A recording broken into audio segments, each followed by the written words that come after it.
तो मैं आप लोगों को आज एग्जाम में टेस्ट पेपर को हल करने की रणनीति पर बात करूंगा। और आज मैं ये बताऊंगा कि जो हम लोग टेस्ट पेपर जो हल करते हैं वो कैसे करें। बहुत से स्टूडेंट का होता है ये कि एग्जाम हॉल में गए और जैसे ही उन्हें पेपर मिलता है फटाफट अपना क्वेश्चन को सोल्व करने लगते हैं। फिर भी पता चलता है कि लास्ट में उनसे पूछा जाए कि कितना बनाए तो बोलते हैं कि अरे यार हमें तो सब कुछ आ रहा था, लेकिन जो है हमें समय नहीं मिल पाया और समय के अभाव में जो है हमारा क्वेश्चन कुछ छूट गया।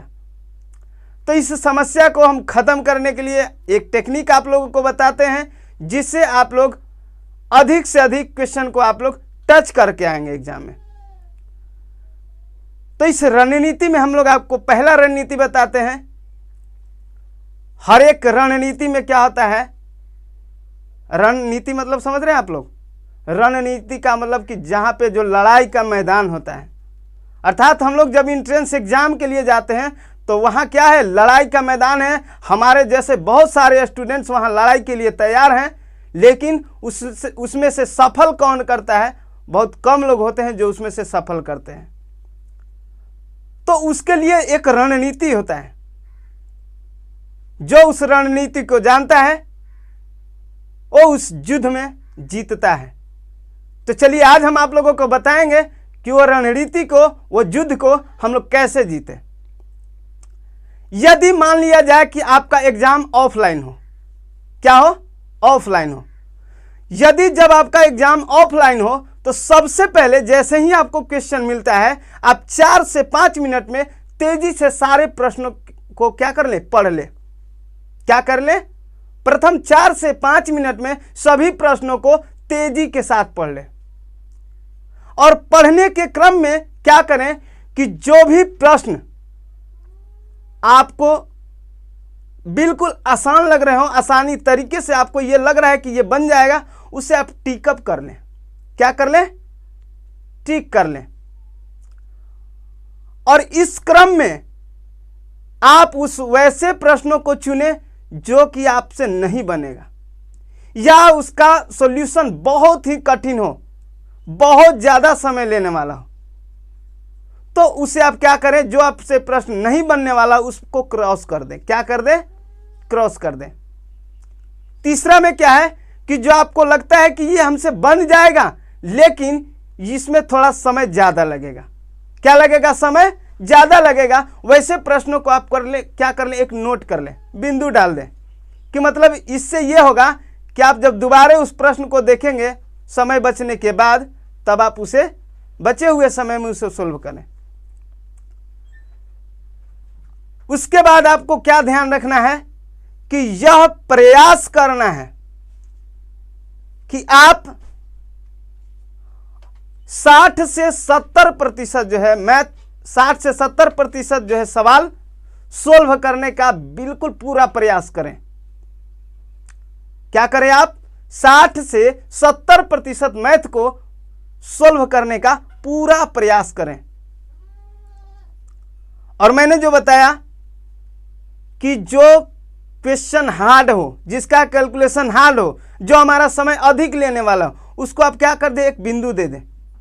ऐसा क्यों, ताकि आप आसान प्रश्नों का जब उत्तर दे देते हैं, जल्दी से बना लेते हैं, तो आप बचे हुए समय में उस बिंदु दिए हुए प्रश्न को, अर्थात कैलकुलेशन जिसका लॉन्ग हो, जो समय अधिक लेने वाला हो, उस प्रश्नों का बचे हुए समय में आप प्रयास करें।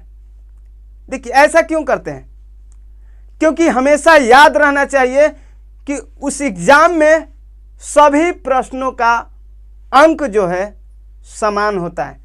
या वो हार्ड हो प्रश्न, या नॉर्मल हो, या नहीं बनने वाला हो, सभी प्रश्नों का अंक क्या होता है, समान होता है। इसलिए एग्जामिनर को इससे कोई मतलब नहीं है कि आप आसान सवाल को जवाब दिए हैं या हार्ड सवाल का जवाब दिए हैं। एग्जामिनर को यह मतलब होता है कि आप कम से कम समय में कितना अधिक क्वेश्चन को आपने सोल्व किया, बस उससे यही मतलब है। उसके बाद क्या है कि जब भी हम प्रश्न को हल करें तो प्रश्न को हल करते समय ऑप्शन पर विशेष ध्यान रखें। क्या रखें? आप उस ऑप्शन पर एक विशेष ध्यान रखें। यदि कोई प्रश्न यदि ट्रेडिशनल मेथड से हल करने में बहुत ज़्यादा समय लेता हो और ऑप्शन द्वारा जल्दी बनता हो, तो आप उस कंडीशन में ऑप्शन का इस्तेमाल करें। क्या करें? ऑप्शन का इस्तेमाल करें, है ना। चलिए, इसके बाद मैं आप लोगों को बताऊंगा कि जहां तक संभव